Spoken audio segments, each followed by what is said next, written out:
அனைவருக்கும் எனது அன்பின் வணக்கம். இன்றைய சிந்தனைக்கு விருந்தாக புனித யோவான் எழுதிய நற்செய்தி 7ஆம் அதிகாரம் 40 முதல் 53 வரை உள்ள இறை வார்த்தைகள் உதவுகின்றன.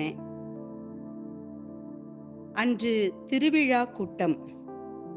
யூதர்கள், தலைமை குருக்கள், பரிசேயர்கள், சதுசேயர்கள், கலிலேயர்கள் என பலதரப்பட்ட மக்கள் கூட்டம்.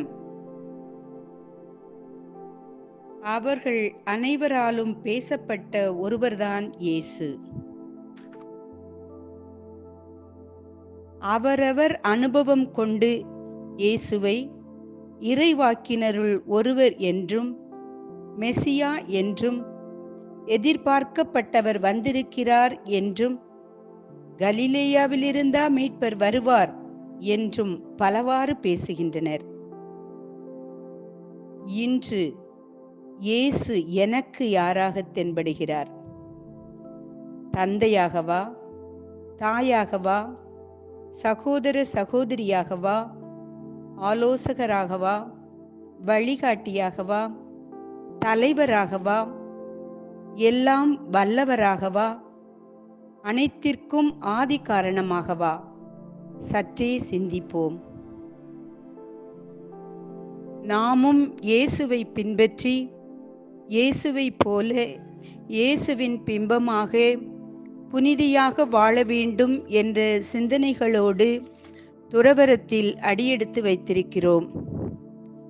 இன்று நாமும் பலதரப்பட்ட மக்கள் மத்தியில் வாழ்கின்றோம், பணி செய்கின்றோம். எனது ஜெப வாழ்வு, எனது பணி வாழ்வு, எனது குழும வாழ்வு, எனது சமூக வாழ்வை காணும் மக்கள் என்னை யாரென்று, எப்படிப்பட்ட சகோதரி என்று எண்ணுகிறார்கள்.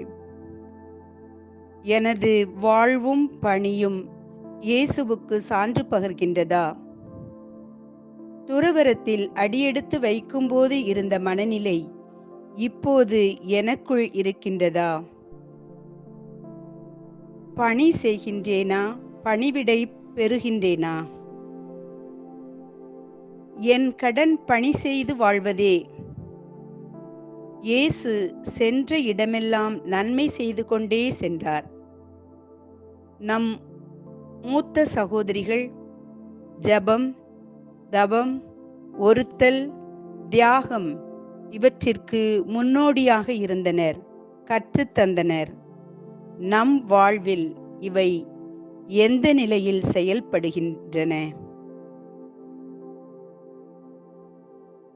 இயேசுவை கைது செய்ய வந்தவர்கள் மாறுபட்ட கருத்தோடு அவர் கடவுளைப் போல் பேசுகின்றார் என்றனர். என்னை கண்டவர் கடவுளை காண்பார்களா? தனக்காக அல்ல, பிறருக்காக, உடன் வாழ்வோருக்காக நம் வாழ்வை பலியாக்குவோமா? பாஸ்கா நிகழ்வு அன்றாடம் நம் வாழ்வாகட்டும். இயேசுவுக்கே புகழ், இயேசுவுக்கே நன்றி. மரியே வாழ்க.